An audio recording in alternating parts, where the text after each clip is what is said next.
All right, so you know how like sometimes you hear someone mispronounce a word and it's just like, oh, it's just like nails on a chalkboard. Yeah. Well, today we are diving deep into the world of English pronunciation. Ooh, I like it. You sent over this YouTube video, and the title is incredible. I know, right? It's called "This Beginner's Guide Will Change Your English Pronunciation Forever." Mm-hmm. It's a bold claim. It is. But it got me thinking, what if we could actually like unlock the secrets to just like clear, confident pronunciation? Well, what I found really interesting is that the video doesn't just jump into techniques. Yeah. It starts by asking, a very fundamental question. Right. Why does pronunciation even matter? I was surprised by that too, because you just assume it's all about sounding correct. Right. But it makes a compelling case that good pronunciation goes way beyond just sounding good. It does. It really does. Right. It highlights how even slight mispronunciations can lead to misunderstandings and even some awkward situations. Yeah. Imagine mixing up record the noun with record the verb. Oh, yeah. Just a shift in the emphasis changes the meaning entirely. Ouch. I can see how that could lead to some confusion. Yeah. But beyond just clarity, the video argues that good pronunciation can actually boost your confidence. Oh, But, absolutely. think about it. When you're not stumbling over your words, you can really focus on, what you're trying to say and connect with people more effectively. Absolutely. That's such a crucial point. When you're confident in your pronunciation, Right. you're not held back by that self-doubt. And that opens up so many possibilities for communication. So we've established that pronunciation is important, Yes. but how do we actually improve? Right. Well, the video outlines 5 key strategies, and I have to admit some of them were pretty eye-opening. Yeah, let's start with the first one, mastering the phonetic alphabet, or IPA. Okay. You can think of it as like a universal code for sounds. Once you understand these symbols, Mm-hmm. you can unlock the pronunciation of any word, Wow. even if you've never heard it spoken before. That's powerful. It's like having a decoder ring for language. Yeah. But I have to admit, the IPA always seemed a bit intimidating to me. Oh, yeah, I can see that. All the symbols. It can feel a little overwhelming at first, but the video does a good job of kind of breaking it down. Okay. For instance, take the word cat. Yeah. In the IPA, it's represented as Kate. Okay. Each symbol corresponds to a specific sound. So if you can decipher the code, Right. you can accurately pronounce any word. Oh, okay. I'm starting to see how it works. Yeah. But it's more than just individual sounds, right? Oh, for sure. The video also talks about stress and intonation. Absolutely. It's not just about pronouncing each sound perfectly. Right. It's about how you put those sounds together to create meaning and emphasis. Cool. Think about our earlier example, record versus record. Yeah. It's the stress that differentiates the noun from the verb. You really drove home the point for me. It's powerful. Intonation is like the music of language. It adds layers of meaning and helps us, convey emotions and subtle nuances. Exactly. And the video encourages listeners to pay attention to the rise and fall of their voice, Yeah? to experiment with different intonations, and to listen how native speakers use intonation to convey meaning. That's great advice.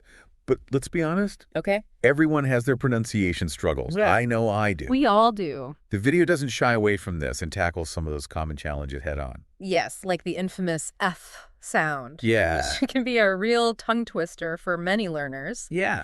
The video offers targeted exercises for these tricky sounds, focusing on mouth position, airflow, and repetition. I think that's so valuable because it makes you realize you're not alone in these struggles. Exactly. Everyone has sounds they find challenging, and there are techniques you can use to improve. And it emphasizes the importance of self-awareness. Uh-huh. Listening to yourself speak, identifying areas where you need to focus, and celebrating your progress. I love that it's like becoming your own pronunciation coach. Exactly. So what's the next strategy in the video's arsenal? Well, this one's all about the power of immersion. Drowning yourself with the language. Mm-hmm. Through podcasts, movies, music, Mm-hmm. even conversations with native speakers. Right. The video suggests recording yourself Oh. and comparing your pronunciation to that of native speakers to pinpoint areas for improvement. It's a really practical tip. It takes self-awareness to a whole new level. It does. And I bet it can be quite revealing to hear yourself speak and compare it to others. It can. And it allows you to fine-tune your pronunciation and pick up on those subtle nuances that you might not notice otherwise. So the final strategy, the grand finale, was it drum roll, please? Well, it might seem obvious, Mm-hmm. but it's the cornerstone of any successful language learning journey. Oh. Practice, practice, practice. Oh, of course. The video recommends short, consistent practice sessions incorporating techniques like tongue twisters and shadowing. Tongue twisters. Those always bring back memories of childhood speech therapy. Yeah. But I have to admit, they can be surprisingly effective for pronunciation practice. They force you to pay attention to individual sounds and train your mouth muscles to articulate them correctly. Okay. And shadowing, that's where you listen to a native speaker and you try to imitate their pronunciation in real time. Right. It's like a pronunciation workout. I can see how that would help with fluency and rhythm. Yeah. But what exactly makes this YouTube video stand out from the countless other pronunciation resources out there? Right. There's a lot of noise in the language learning world. I think it's the combination of simplicity, practicality, and encouragement.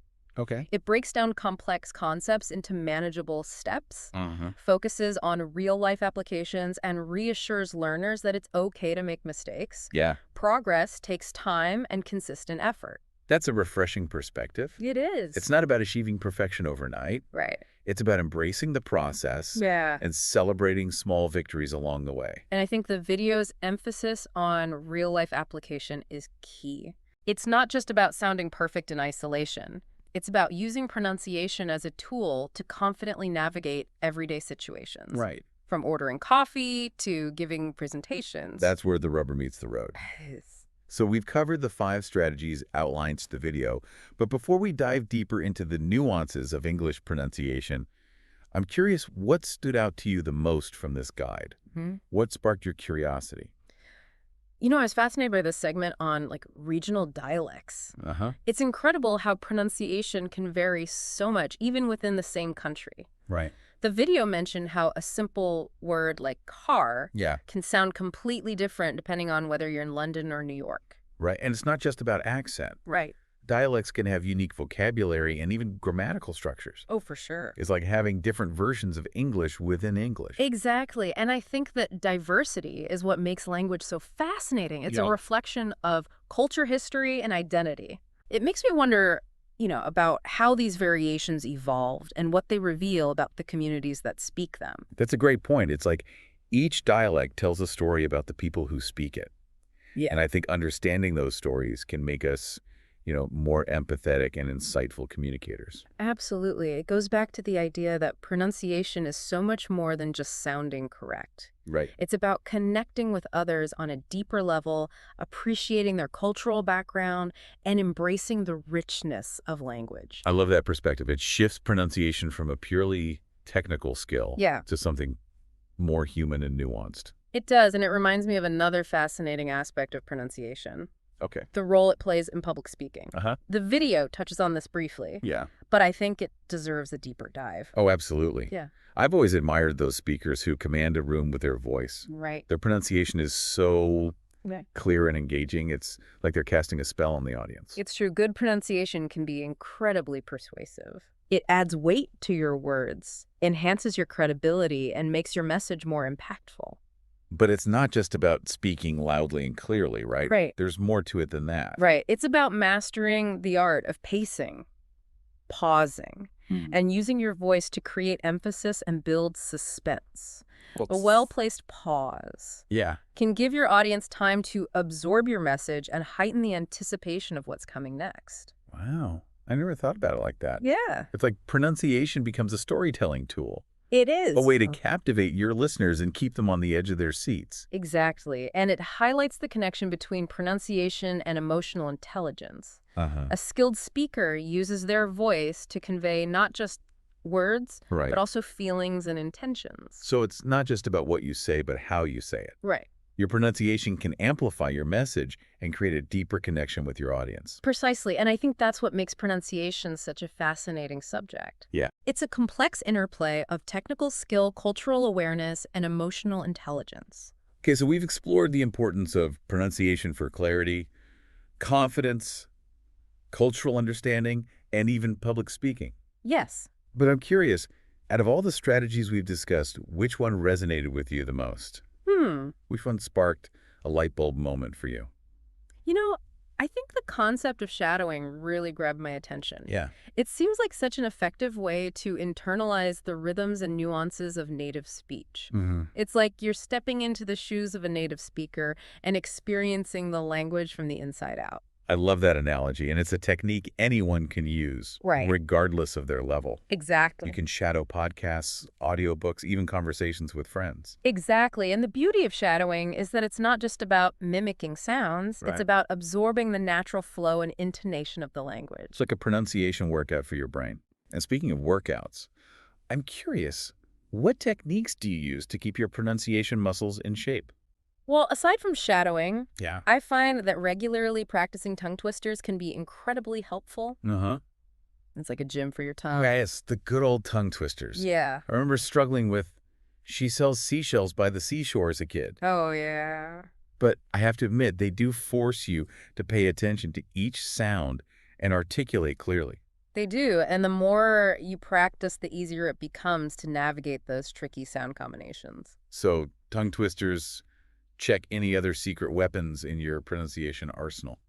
This one might sound a bit unconventional, Oh, but I love using music to practice pronunciation. ah, I find that singing along to English songs helps me internalize the rhythm and intonation of the language Mm. in a fun and engaging way. that's brilliant. I never thought about it like that. It's like sneaking in pronunciation practice while enjoying your favorite tunes. Exactly, and it exposes you to different accents and singing styles, Yeah. which can broaden your pronunciation repertoire. So we've got tongue twisters, music, and shadowing. Any other pronunciation hacks you'd like to share with our listener? Well, I'm a big believer in recording yourself and listening back. Yeah. It can be a bit cringeworthy at first, Yeah. but it's incredibly valuable for identifying areas where you need to focus. It's like holding a mirror up to your pronunciation. Yeah, And sometimes those imperfections are what make us unique and interesting speakers. absolutely. It's not about erasing your accent or striving for some mythical standard of perfection. Right. It's about becoming the best version of yourself as a communicator. I love that. And, as we've been talking, Yeah. it struck me that pronunciation is like a journey, Mm-hmm. not a destination. It is. There's always more to learn, more to explore, and more ways to refine our skills. I agree, and I think that's what makes it so exciting. Yeah. It's a lifelong pursuit, a way to continuously challenge ourselves and connect with others on a deeper level. Well said. But before we get too philosophical, I want to circle back to something you mentioned earlier. Okay. The concept of regional dialects. Ah, yes. It's a fascinating topic. Yeah. I'm curious to hear your thoughts on how dialects impact communication. Well, I think it's important to remember that every dialect is valid Mm-hmm. and carries its own cultural weight. Yes. It's not about judging one dialect as superior or inferior to another. Right. It's about appreciating the diversity within the English language and recognizing that different dialects can enrich our understanding of each other. I couldn't agree more. It's about embracing those differences rather than trying to erase them. Exactly. And I think it's crucial to approach communication with a sense of curiosity and respect for the other person's dialect. Yeah, We could learn so much from each other if we're open to it. absolutely. And I think that openness starts with self-awareness, Mm-hmm. recognizing our own biases and assumptions about different dialects. That's such an important point. We all come to language with our own baggage, so to speak. You do. And it's up to each of us to challenge those preconceived notions and embrace the beauty of linguistic diversity. I love that it's about shifting from judgment to appreciation. Yeah. And I think that shift can make us more effective and empathetic communicators. Well said. And it makes me think. What's that? Have you ever noticed how your pronunciation changes depending on who you're talking to? Oh, yeah. Like, do you ever find yourself adapting your speech to match the other person's dialect or accent? Yeah. Yeah, it's like we subconsciously shift our pronunciation to, build rapport or fit in. It's almost like a chameleon effect Yeah. with language. Oh, We yeah. subtly adjust our speech patterns to kind of mirror those around us. And I think it speaks to the social power of pronunciation, how it can influence our perceptions and interactions. It's like pronunciation is a secret handshake, Yeah. a way of, signaling belonging or a shared identity. Mm-hmm. But it also makes me wonder about the potential pitfalls of trying to fit in too much. Right. Like, could we lose a bit of our own voice in the process? Mhm. That's a really insightful question, and I think it highlights the importance of striking a balance, Yeah. It's great to be adaptable and respectful of different dialects, but we also want to preserve our own unique way of speaking, Right. which is part of our personal identity. It's about authenticity, right? Yes. Being true to ourselves while also being sensitive to the nuances of communication. Exactly. And it reminds me of another important aspect of pronunciation that we haven't touched on yet, Okay. the role it plays in nonverbal communication. Oh, interesting. Tell me more. Well, Think about it. Pronunciation isn't just about the sounds we make with our mouths. Right. It's also about facial expressions, gestures, and even eye contact. Mm-hmm. All of these elements work together to convey meaning and create a complete communication experience. That's so true. I never thought about pronunciation in that holistic way. Yeah. It's like our whole body participates in the act of speaking. It is, and I think being aware of those nonverbal cues can make us more effective communicators. For example, if you're speaking with someone who has a different dialect, paying attention to their facial expressions and body language can help you understand their message, even if you miss a few words. That's a great tip. Yeah. It's about reading the whole picture, not just focusing on the individual sounds. Yeah. And it reminds me of something we discussed earlier, the importance of emotional intelligence in pronunciation. Right. It's about using our voice and our body language to convey not just information, Yeah. but also feelings and intentions. Mhm. And that can make our communication more impactful and meaningful. So it's not just about what we say, Right. but how we say it with our words, our voices, and our entire presence. Beautifully put, and I think that's a powerful takeaway for our listeners, Yeah. that pronunciation is a multifaceted skill that goes beyond just making sounds. Right. It's about connecting with others on a deeper level, expressing ourselves authentically, and navigating the complexities of communication with awareness and sensitivity. And as we wrap up this deep dive, it strikes me that we've only scratched the surface of this vast and fascinating world of English pronunciation. We have. There's so much more to explore. There is, and I think the beauty of language is that it's constantly evolving. New words emerge, accents shift, and dialects blend and diverge. It's a living, breathing entity that reflects the dynamism of human culture. It's like a never-ending adventure. It is. And I think that's what makes it so captivating. There's always something new to discover, something to challenge us, and something to inspire us to become more confident and effective communicators. Well said. And on that note, I think it's time to leave our listener with a final, thought-provoking question, something to ponder as they continue their pronunciation journey. Okay, I'm ready. Hit me with it. What specific aspect of pronunciation beyond what we've discussed today sparks your curiosity? What mysteries of sound are you eager to unravel? That's a brilliant question. It encourages continued exploration, lifelong learning, and a sense of wonder about the power of language. Exactly. And who knows, maybe those explorations will lead to a whole new deep dive in the future. Until then, keep practicing, keep experimenting, and most importantly, keep having fun with the beautiful and ever-evolving world of English pronunciation.